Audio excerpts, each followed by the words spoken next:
welcome to another video. So today I'm starting my day a little bit different.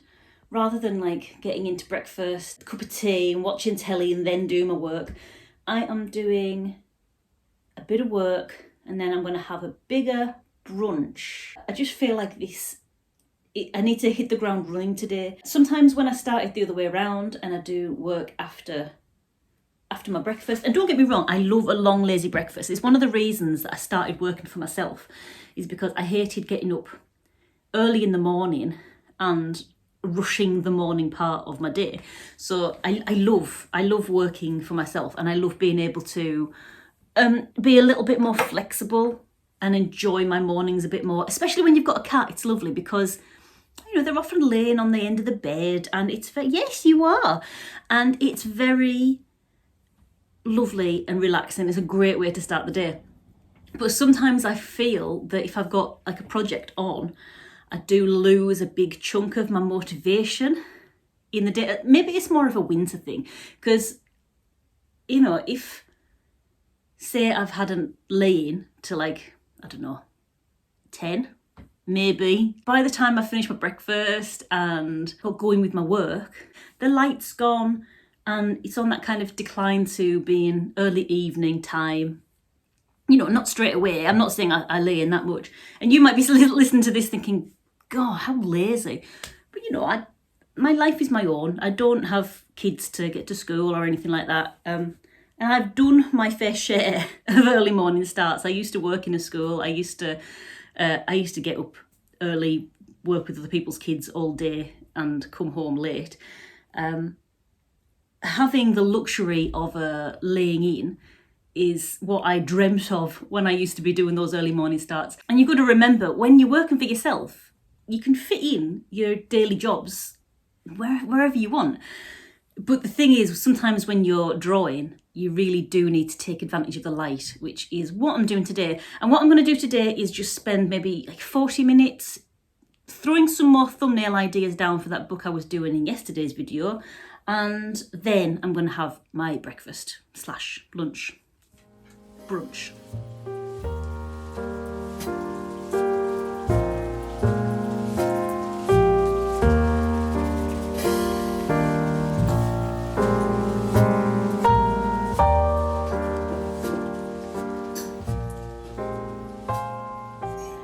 So I worked for about 40 minutes, maybe an hour, and now I'm having brunch. And it's a lovely reward after doing some work.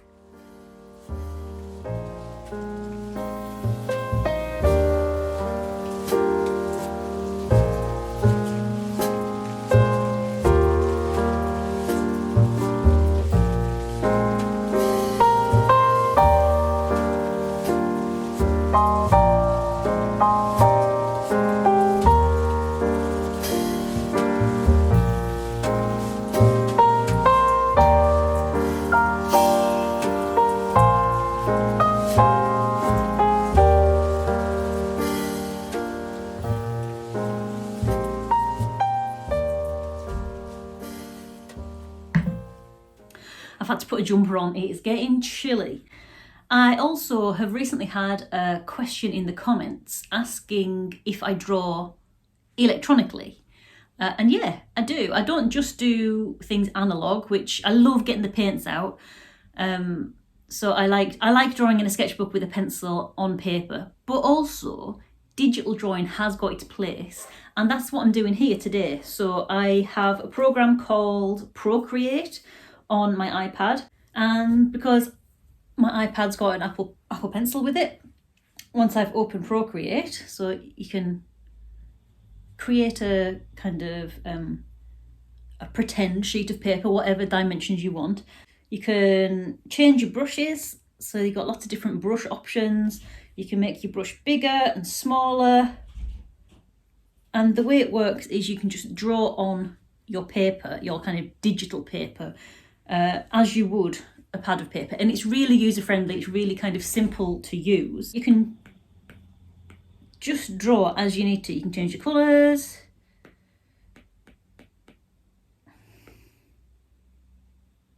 and there's an eraser, there's a smudge tool where you can smudge it all in. Lots of options up here for saturations and for, you can blur, make things blurred. So yeah, that is how I draw digitally. There are other ways that you can draw digitally if you are interested. So people draw on other programs, on other drawing programs. You can draw on Photoshop, or there's the alternative to Photoshop called Affinity. Although to do that, if you don't want to draw using your mouse, which is quite tricky, you'd need a drawing tablet to kind of sync up with them. And they can be as expensive, if not more expensive, than an iPad. And you don't get to see what you're drawing on. So you're drawing on a pad and looking at the screen up here. I personally don't like that feeling because you're a bit detached from what you're drawing. Here, if I wanted to add to this line, I can just go straight into that line there, and I can add it. I don't have to guess where that is on a screen down here somewhere when I'm looking. I know people who do it and they're really good at it. It depends what you're used to and what you want to get out of it. But for me, the iPad is a great alternative to drawing on paper, because it's so much like drawing on paper that there's not a great deal of learning involved. Like, you've got to learn what the buttons do, but if you're not used to using computer programs, it's fairly user-friendly, and everything else that you need to learn you can just by playing around. But because you've already got, because it's so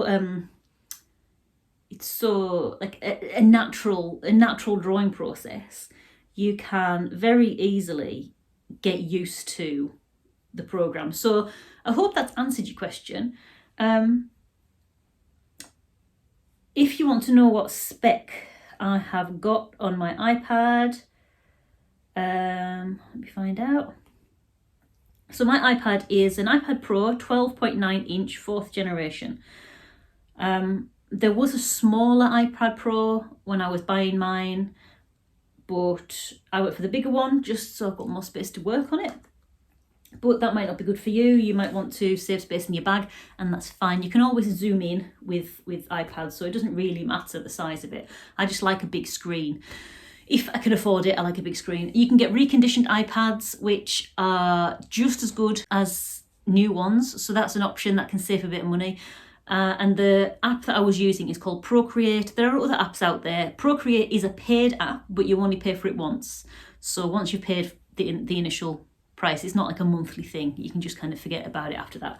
And I haven't tried a lot of other programs, but Procreate is dead good in my opinion. I really like it. Very user-friendly, very natural. The brushes are really good. You can pay to get more brushes from other people, so people can... there are some companies that you can buy brushes from. There's one called True Grit, and loads of people do them. You can search for them online. But you don't need that. The preset Procreate buttons are brushes are fine, I think, to get you going, to get you started. But yeah, be aware that you can buy extra brushes like that, but you don't need to. Once you've paid for your app, everything is there that you need. And like I say, there are other drawing apps and softwares out there.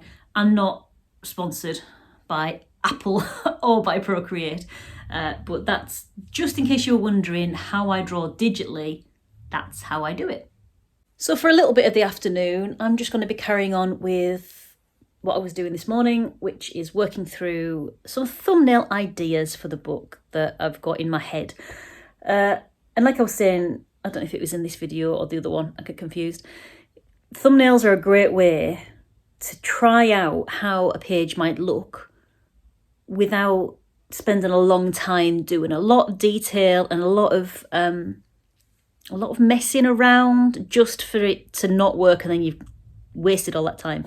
So if you have an idea for a story, try and thumbnail it out first. Work small and really kind of basic when you're doing your drawings, like stick figures if you want. Just so you get an idea of how it works on a page, how your ideas work, how your illustrations might work.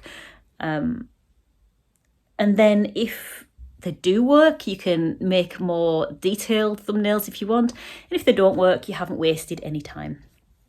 But I am about halfway through the thumbnails for the book. at the moment, and it seems to be working well so far. So I'm quite enjoying this little chilled out setup that I've got today, rather than sitting up in my studio and sitting at the desk and feeling like it's a proper chore. Sitting on the sofa, maybe put a podcast on, just work through some ideas that I might have that I have already written down in my book. So I've got a notebook. I keep a A4 sketchbook.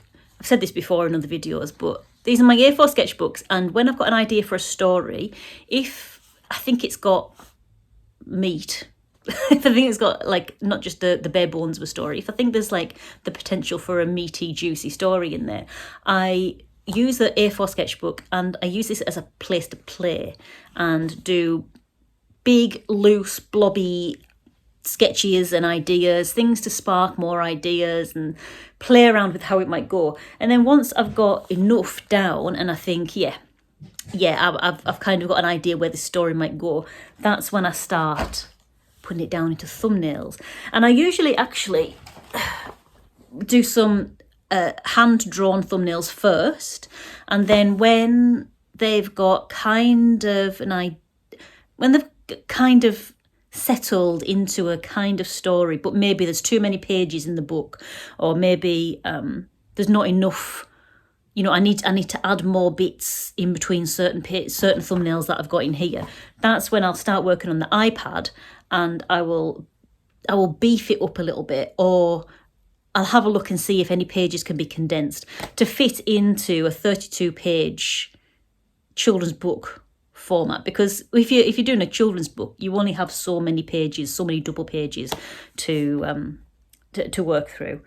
So really, your story's got to be really punchy and got to hit the mark fairly concisely, because you don't have a lot of pages to tell your story.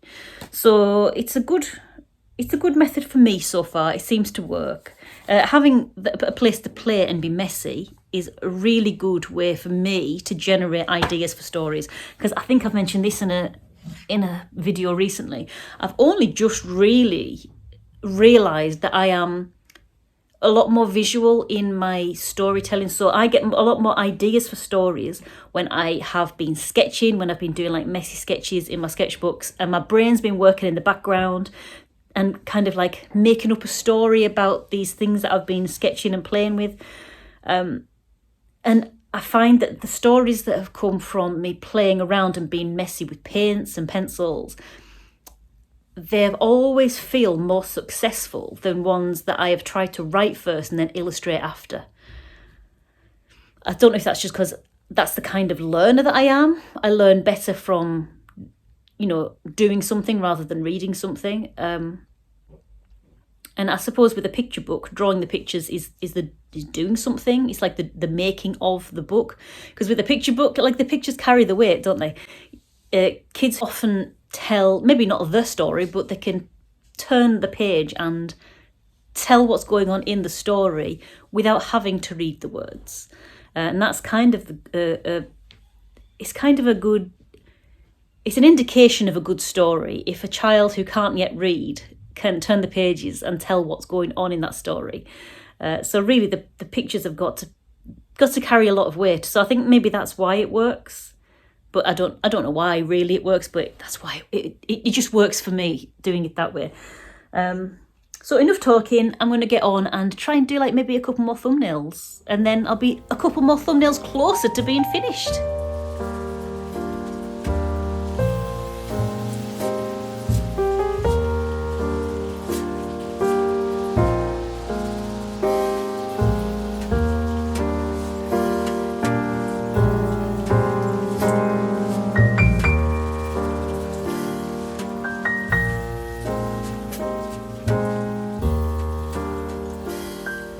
Right, I've been doing that for actually a couple of hours now, and I've got a long way into it.